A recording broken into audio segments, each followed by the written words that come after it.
last class we have discussed about the different speeds.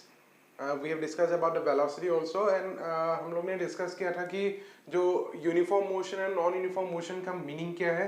With an suitable example I have already explained. So next topic that we are going to discuss is about, again we'll be discussing about the speed only, but we'll be discussing about a average speed. अभी average speed क्या होता है? Average speed होता है कि जैसे non uniform motion move होता है, जैसे कोई से भी ऑब्जेक्ट अगर नॉन यूनिफॉर्म मोशन पे होता है तो हम लोग क्या करते हैं, उसका हम लोग वेरिएबल स्पीड निकाल सकते हैं या एवरेज स्पीड निकाल सकते हैं. तो एवरेज स्पीड का मीनिंग क्या होता है? It is a total distance divided by total time taken.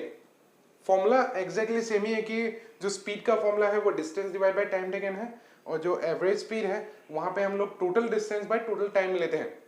ठीक है, एक चीज याद रखना कि जो भी एवरेज स्पीड निकालोगे यूनिफॉर्म मोशन के लिए हम लोग एवरेज स्पीड नहीं निकाल सकते हैं.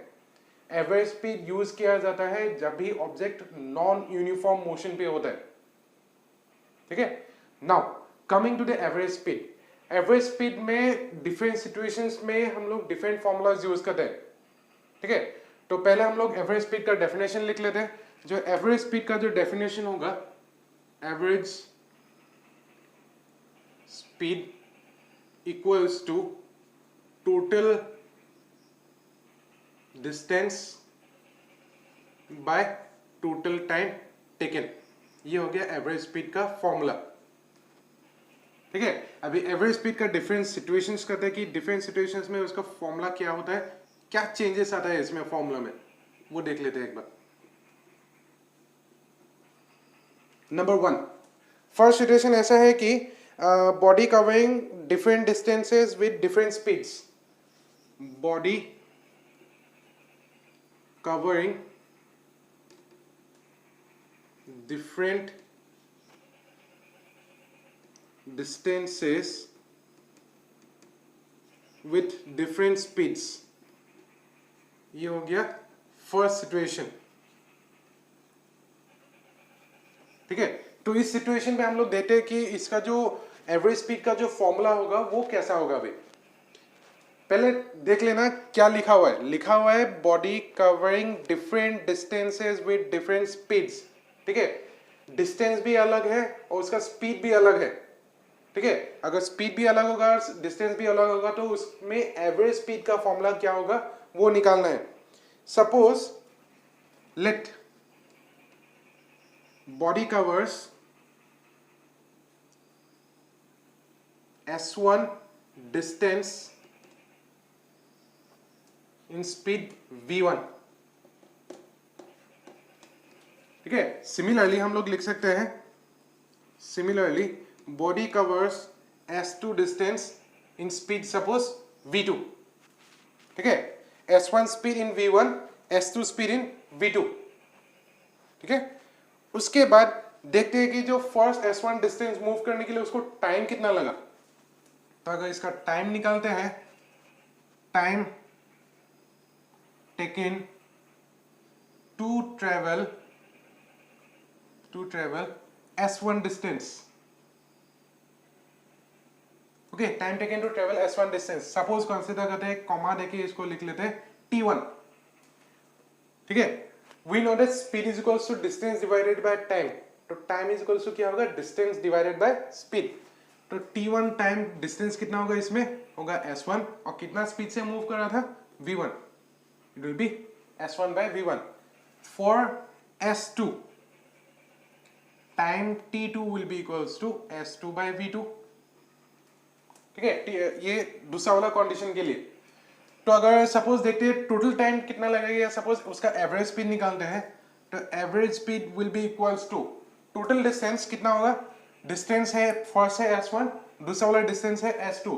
तो total distance will be s1 plus s2 divided by s1, या सपोज टोटल टाइम लिख लेते हैं पहले, t1 प्लस t2, या s1 plus s2 divided by s1 by v1 plus s2 by v2.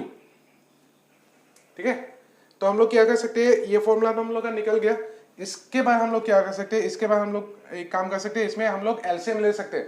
तो अगर एलसीएम ले लेते हैं यहाँ पे, तो एलसीएम लेने के बाद फॉर्मूला क्या बनेगा अभी, तो this will be equals to average speed is equals to S1 plus S2 divided by S1 V2 plus S2 V1 into बन जाएगा V1 V2।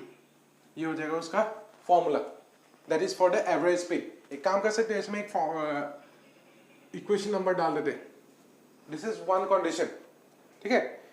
एक कंडीशन ऐसा भी है कि सपोज कंसीडर करते हैं जो ये यहाँ पे जो डिस्टेंस मूव कर रहा है, ठीक है, सपोज डिस्टेंस जो मूव कर रहा है, if suppose both the distances are same, like suppose if I consider if S1 is equals to S2 equals to S, ठीक है, दोनों का डिस्टेंस अगर सेम होगा, देन क्या लिखेंगे हम लोग, तो वही इक्वेशन नंबर 1 को अगर इंप्लाइज करते हैं, तो average speed will be equals to, ये S के जगह पे अगर इन दोनों में अगर डाल देते हैं तो ये बन जाएगा S plus S divided by बन जाएगा S V2 plus S V1 into बन जाएगा V1 V2, ठीक है। दोनों को ऐड करेंगे तो बन जाएगा 2S V1 V2 divided by S V2 plus S V1।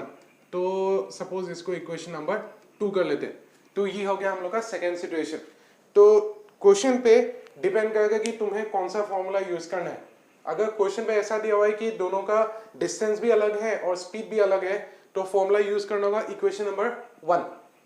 अगर क्वेश्चन पे डिस्टेंस इक्वल दिया हुआ है और स्पीड डिफरेंट दिया हुआ है, तो हम लोग को यूज करना होगा तो हम लोग का सेकेंड वाला फॉर्मूला, ठीक है। तो यही फॉर्मूलाज यूज करके हम लोग क्या करेंगे, नेक्स्ट क्लास में हम लोग इसके साथ एक न्यूमेरिकल करेंगे। तो पहले अगर किसी में अगर डाउट है तो एक पूछ सकते हैं, you can give me a message on my personal number also, और you can put a comment on the comment section also. Okay, thank you for today, will be continuing in the next class.